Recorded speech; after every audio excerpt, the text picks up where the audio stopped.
A little bit behind, but now it's showing it.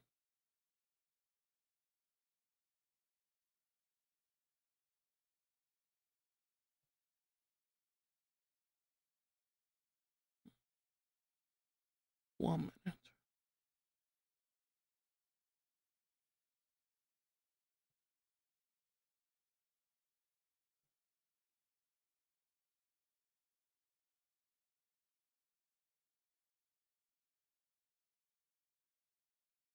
Weird. There we go.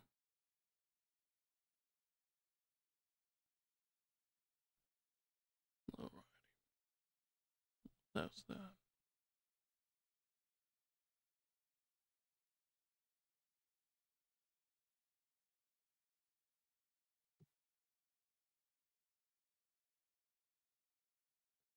Ooh, excuse me.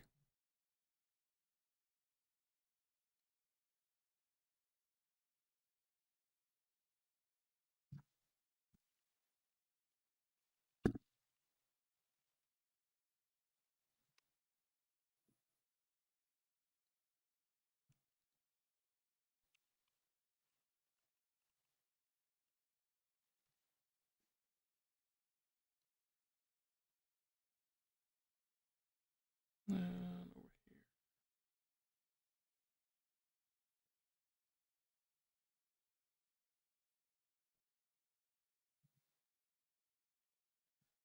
here. You know what the best part is of narrating to nobody? You don't disappoint anybody at all. Just get your shit done and that's it. That's how it goes.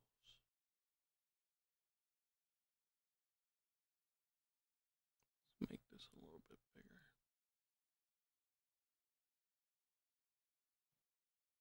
Oh, there we go.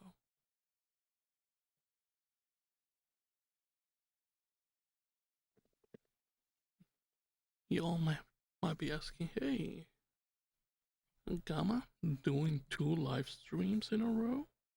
What gives? Well, I almost had a brain fart and I forgot to record a collab that is due tomorrow. Yeah, it's due tomorrow. So I'll be narrating it live for you. It's a story that a friend of the channel has done on his, and he lent me a bunch of stories. Told me, here you go, here's a whole list. You're free to narrate all of them. And I was like, oh snap. Let me find one that is 10 to 15 minutes long. And I think that'll be the biggest challenge because right now, all of this is, I don't think it's 10 to 15 minutes. So I'll be needing to cut down some stuff here and there. So, with that, mute that out.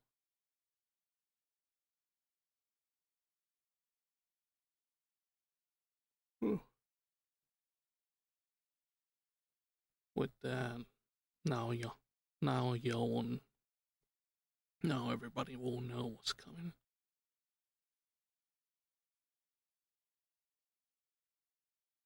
So, reading from my tablet. Good times. Good times. Let's get some water.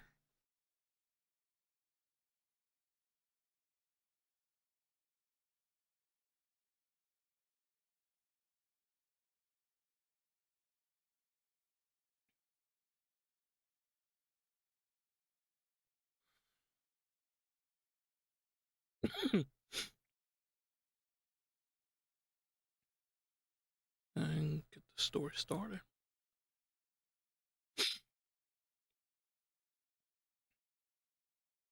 The Tooth, the Tooth Man, written by Dr. Plague, narrated by Gamma Akutami. Hey there. Welcome. You just made it on time. I'm about to start narrating this story for a collab. Appreciate you stopping by. Now, let's get the show started. Once again, The Tooth Man, written by Dr. Plague. Narrate. Written by Dr. Plague. Narrated by Gamma Akutami. Oh, blasted thing.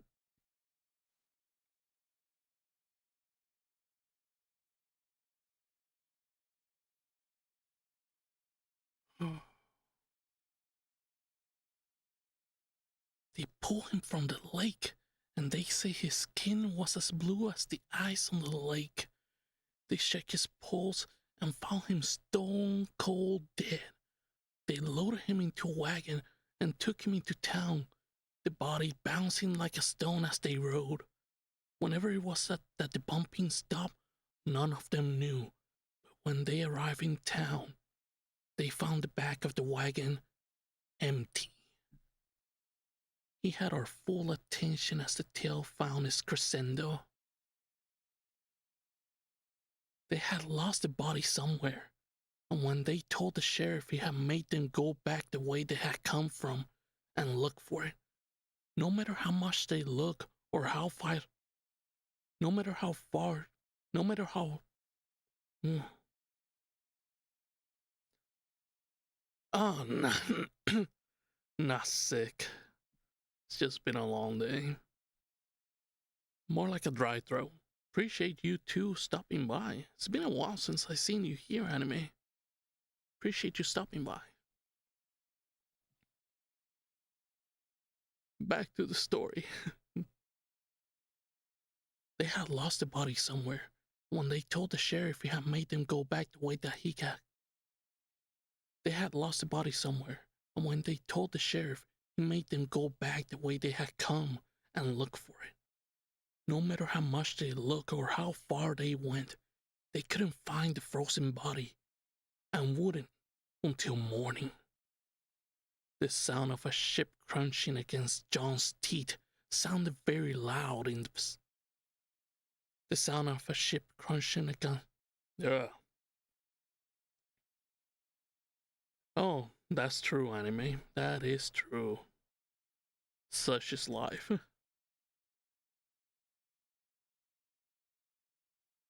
The sound of a ship crunching against John's teeth sounded very loud in the space, but we all push it out of our minds as we listen. The sounds of screams will wake the town as Judge Weller awoke to find the frozen body of his latest victim beside him in his bed. And when the police arrived, he gladly confessed to his crimes. Gabriel gasps when the final blow fell, but we shush him as we listen. He thought of nothing else for the length of his stay in the county jail. Likely thought of nothing else right up until the rope ended his life but the stiff, frozen body of Taylor Williams that had found its worm into his bed. We all sat back, sighing contentedly as we clapped softly. That was a good one, Craig, I said, nodding appreciatively as the others congratulated him. It was Halloween, and as it was Craig's turn to host the Halloween sleepover, he had been allowed to tell the first story, one of many I was sure will be shared that night. Craig, Gabriel, John, and I, been friends since kindergarten.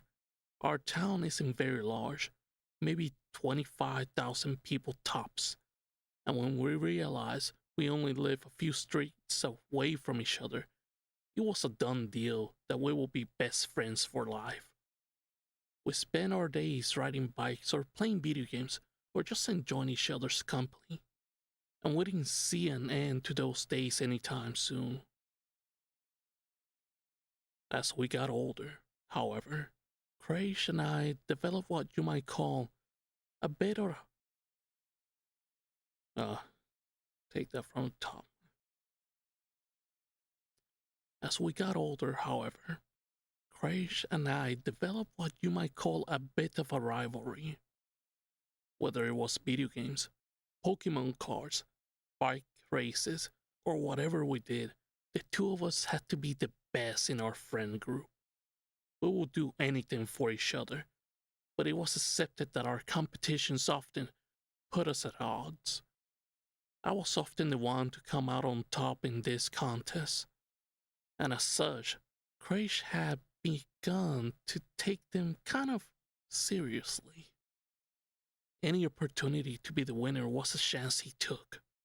So when he looked at me to follow his story with something better, I was ready and waiting.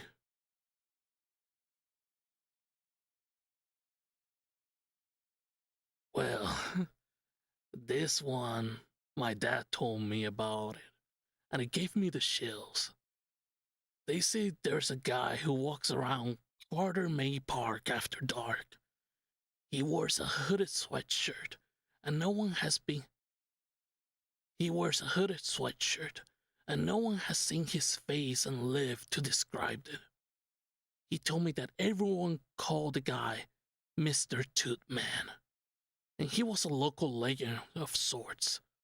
Lots of people had seen him, but no one has ever gotten close enough to talk to him or see his face. Craig pretended to yawn, but the others were enthralled. Gabriel was laying on his stomach, his eyes getting big as he balanced on his hand, and John was nodding his head as he sat with his mouth a little open. I could see the Jolly Rancher he had been about to cradle in his cheek as it threatened to slip out. But he seemed not to realize he was about to lose some of his hard-worn candy to the carpet.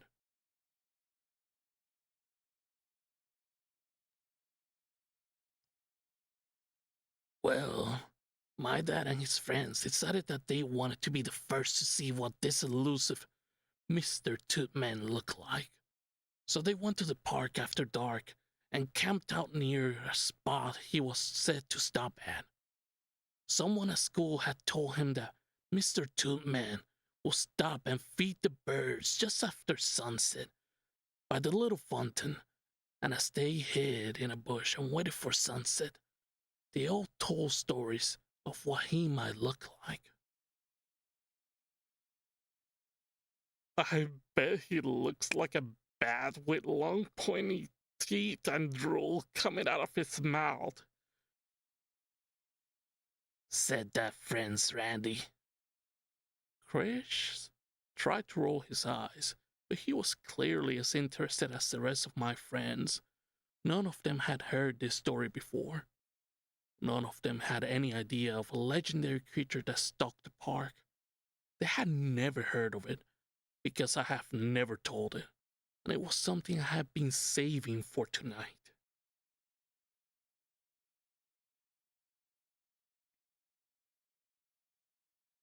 I bet he looks like an alligator. His face barely fits beneath the hood, said Teddy. Dad didn't speculate with them.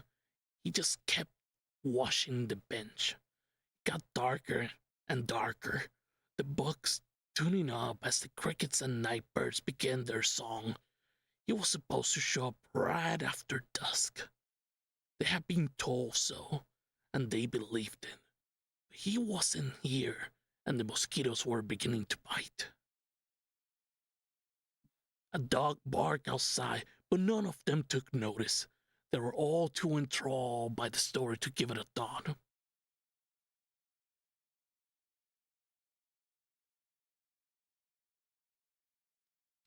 I bet he looks like a monster from underneath the bed, Teddy said suddenly. And when he gets you, he drags you into the dark and swallows you whole.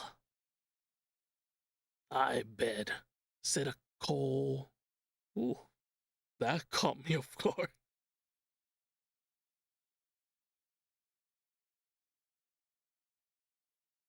Hmm, cold deep voice. Ooh, I'm gonna have to take this one down a notch. Oh yeah, this is really good. Is by a fellow narrator and writer friend of mine.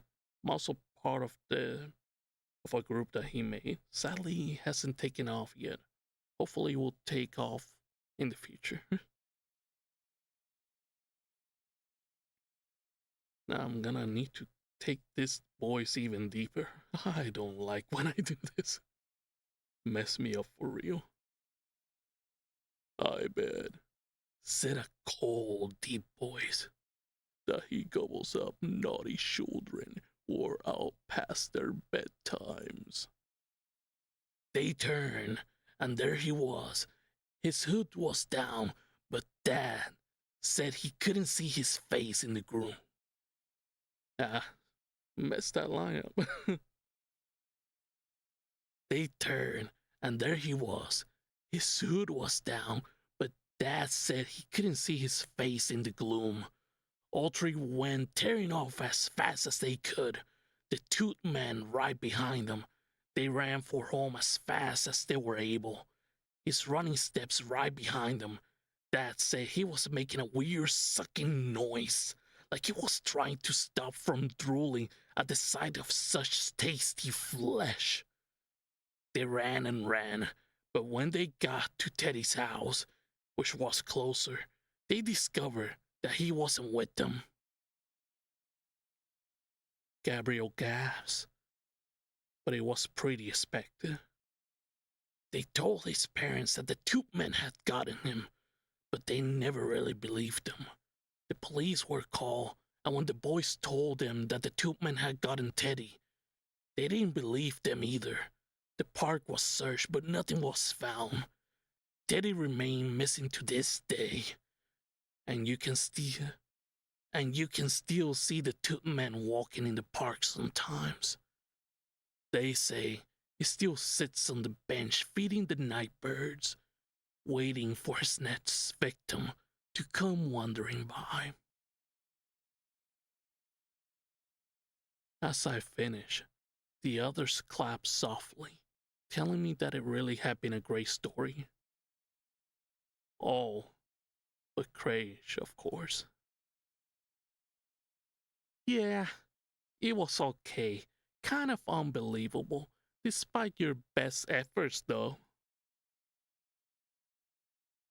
Oh, it's real.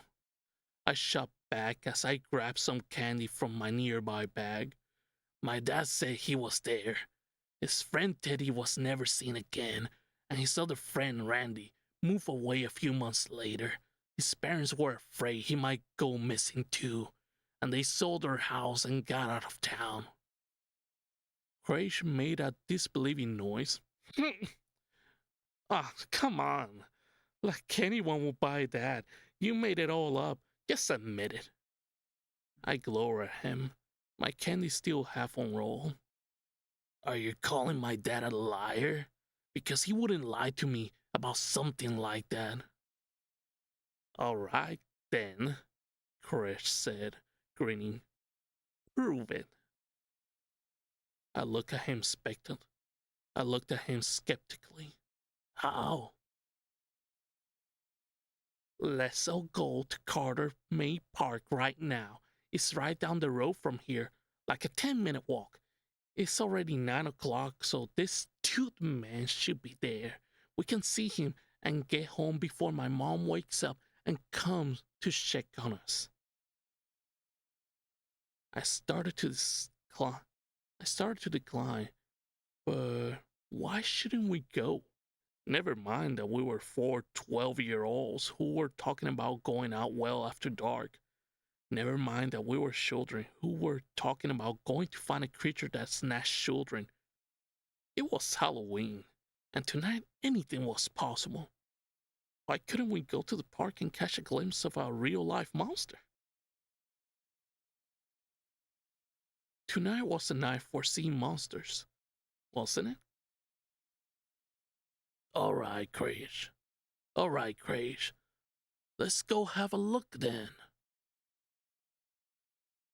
He started to look a little skeptical, but then I crossed my arms and delivered the final blow. Come on. You aren't chicken, are you? That sealed it. And about 5 minutes later, we were slipping out of his garage and making our way down the sidewalk. The streets were empty. Kids inside asleep or counting their candies. Ooh. The streets were empty. The kids inside asleep or counting their candies. And we had the world to ourselves, it seems. The odd car rolled by to break that illusion now and then. But our only company on the walk was the scuttle of trash or the flap of a bat in the slight wind. It was quiet, the night just beginning to stretch its fingers across the town, and as the moon hung high and pregnant over top of us, it seemed that anything, really, could be possible. The park was lit by intermittent light bulbs, and the island of lights were welcome reprieves in the murky blackness.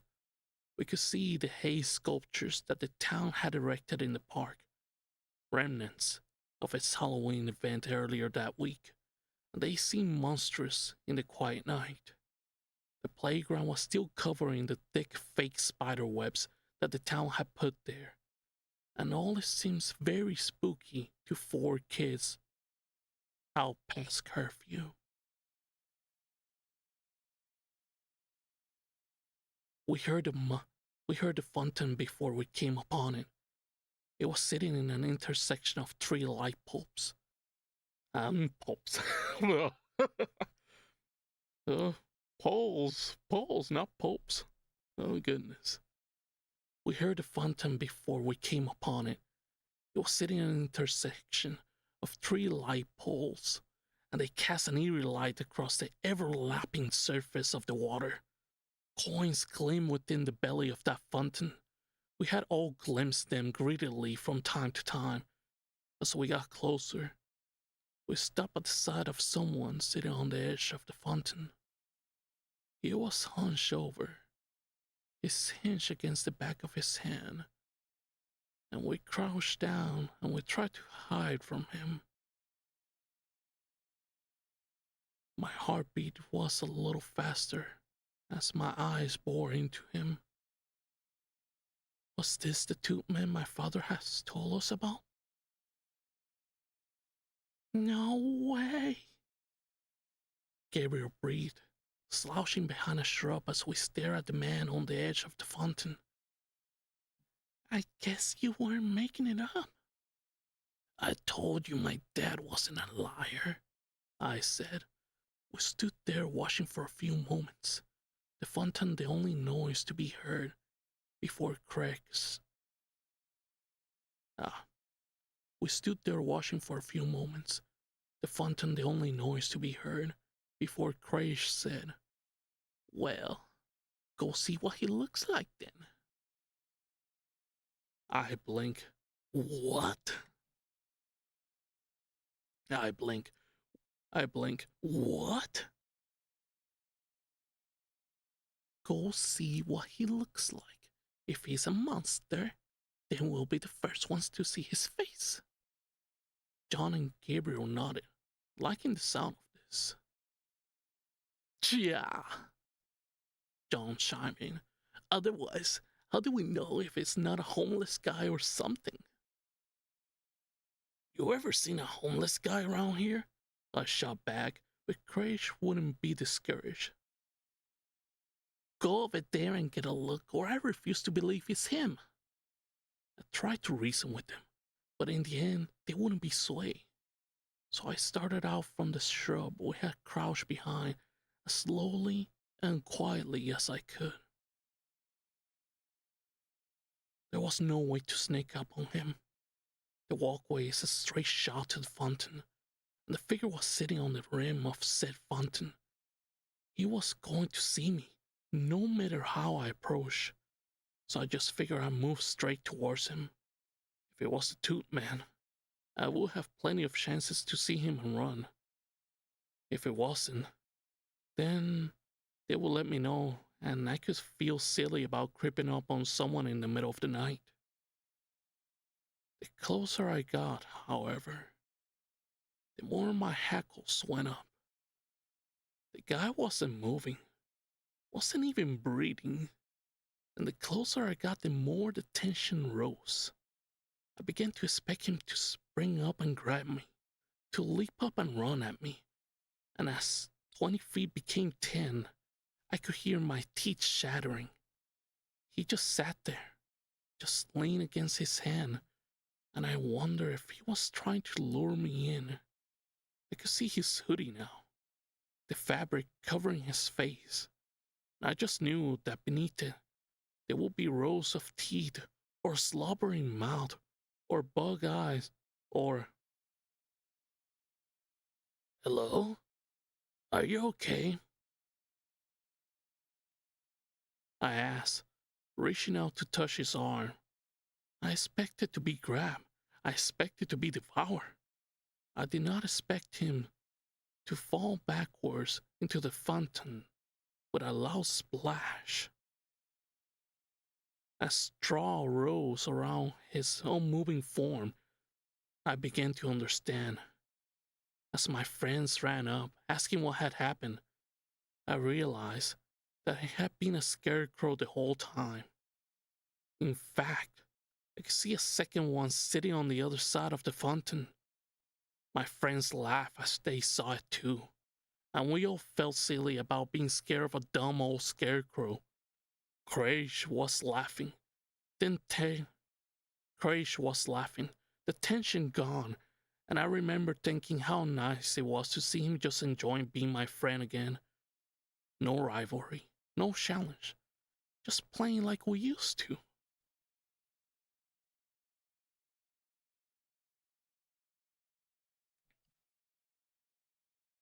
When I saw something over his shoulder, however, I felt some of the mirth drawn out of me. Sitting on the bench across from the fountain, about 10 feet from our little group, was another figure sitting on a park bench. There was a bag in his hand, popcorn or seeds, and it appeared to be feeding the birds. It wasn't moving. It didn't even appear to be breathing. And it too was dressed in a black hoodie and ratty jeans. The shadowy hood was facing towards us, and the depths were dark enough that I couldn't make out anything within. Craig seemed to grasp that I was looking past him, and when he turned around, I heard him chuckle. Man, these things are everywhere. They probably would mind if we pushed them over, right? They just hay and they probably just go. They're just hay and they're probably just going to throw them out. No. They're just hay and they're probably just going to throw them out. I wanted to stop him as he walked towards it, but John and Gabriel were already going to shove the other scarecrows in as I sat on the other side of the fountain. They thought I had done it on purpose, thought I had realized it wasn't real as I came up, and they wanted some Halloween mischief too. The tension was gone. It was all fun and games again, and I was the only one to see Craig as he approached the bench. They look so real, I heard him half whisper. I could almost believe it was. The thing reached up and grabbed him just as the other scarecrows went into the fountain, as his screams of panic were lost amid the splash. The hand holding the bag let it drop to the ground, and as Craig tried to pull away, I saw it rise slowly towards the hood. My other friends hadn't noticed yet. They were still too busy with the scarecrows they had pushed into the fountain, and as much as I wanted to move my feet, were frozen to the sidewalk. Courage was begging for help, screaming for his mother, and as the hood came down, I joined my screams of terror to his. They had named him aptly. His head was bald and pink, like a blobfish we had made fun of in science class the years before. His nose was thick and squashy, and his eyes were like a little pits in his oddly shaped face. His mouth took up the majority of the his mouth took his mouth took up the majority of that face, and it was horrible enough to make up for the rest. His teeth were like sewing needles, a double row of sharp, steely gray fangs, and when he opened his jaws, it looked like he could swallow Craig whole. Craig stopped screaming when that mouth fell over his face, and that was when John and Gabriel figured out that something else was going on. We ran like frightened rabbits, our minds commanding us to get as far away as We ran like frightened rabbits, our mind commanding us to get as far as dangerous we ran like frightened rabbits, our mind commanding us to get as far from danger as we could, and I'm ashamed to say that we left Craig there. There was nothing we could do for him anyway. Craig's mom answered the door after about 5 minutes of pounding and screaming. She came fully awake when we started trying to tell her what had happened. The cops came in a hurry when she called them, and we took them to the spot where he had been attacked. There was no sign of Craig or the man, but there was enough blood to prove that something had happened there. It stained the pavement and bench, and the city would spend days after trying to get it off. We were all taken to the station so we could give our statement, and when I told them that my dad had told me the story about the tooth man, they brought him in too. Dad was still in his pajamas, pale and scared and unsure of what was going on, and he hugged me when he saw me. He and my mom had been in the lobby of the police station for a while, and they had told him very little about what had happened. They were worried that I had been hurt or even killed, and see me sent relief washing through him. That relief was smothered when I told him that we had seen the tooth man. What? The tooth man, I reiterated. The one from your story. The tooth man, I reiterated. The one from your story. The one who took Teddy, remember? Dad looked confused. That's impossible, kiddo. No, I said. We saw him. He had a black hoodie that covered his face, and he was on the bench beside the fountain. Grace thought he was a scarecrow, and he went to go push him over, and that's when it got him. It's the tooth man. You told me about him. You said... It was a story, buddy, he said, looking at the police as if begging them to believe him. I made it up. I never had a friend go missing. I just made it up as a scary story to tell you. There's no such thing as the tooth man. The police let us go not long after, but I think about that Halloween a lot, especially around this time of year. Turns out that Craig had been right all along. My dad had been a liar. My dad had made up a story I told my friends, and if I hadn't told it, then we never would have been in that park that night. No one knows who or what took Craig, but, like the Randy from his story, his family moved away not long after. Other people have reported seeing a man in a black hoodie in the park at night, but the police have never been able to substantiate it. The park mostly stays empty now, and the people who used it are the kind who don't like to be disturbed. It's not a park you take your kids to anymore. And the town built a shiny new park not long after the incident. So, if you see a man walking at night in a black hooded sweatshirt, steer clear of him. You never know when you might find yourself staring into the toothy maw of the Tooth Man.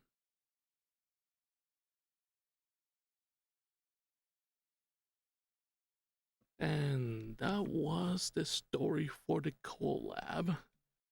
I got it done, and apparently it might meet the deadline of 15 minutes since I've been live for 17 and recording for how long? 37, huh? Should be less than that. Should be about 17 minutes since I shared it with y'all. And I was troubleshooting some stuff before that.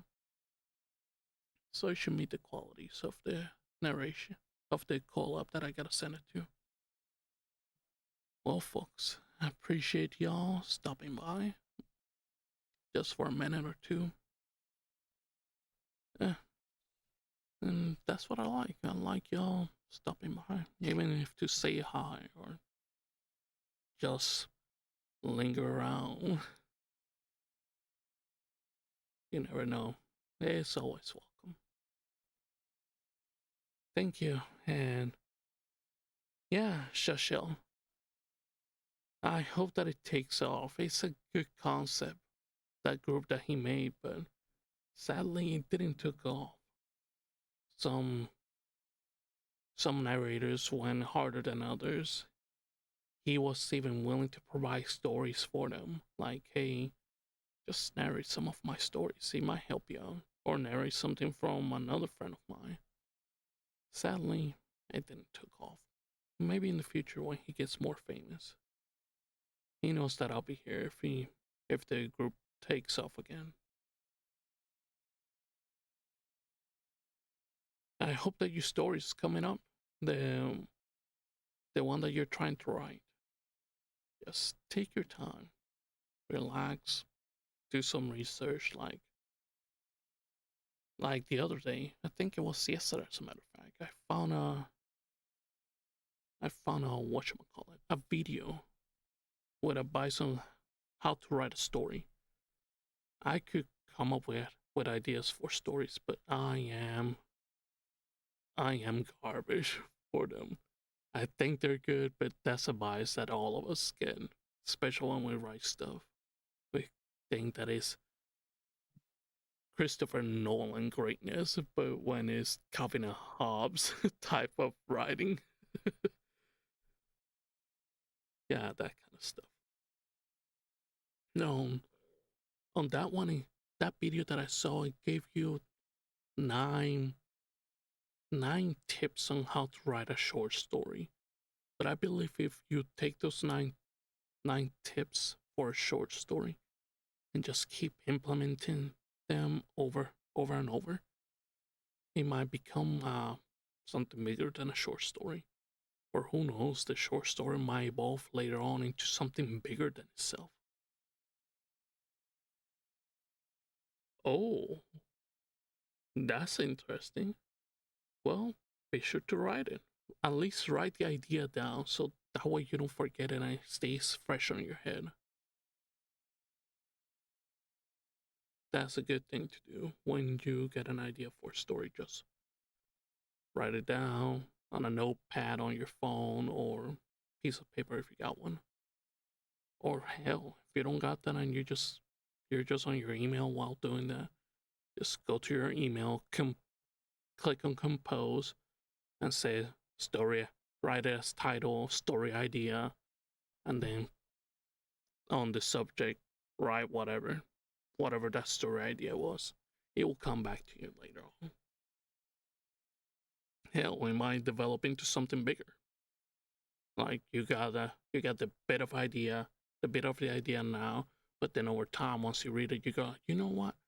I could change that into something better. And that's all that matters. Let me see what else they said on any other places. So no viewer. Only one viewer over here. Oh. And for the life of me, why do they put me on gaming category? When I got this, I put it under entertainment. I've been trying, but I get writer's block sometimes. That happens to the best of us. That's the sad thing about it. Just give it time. At the very least, write your idea.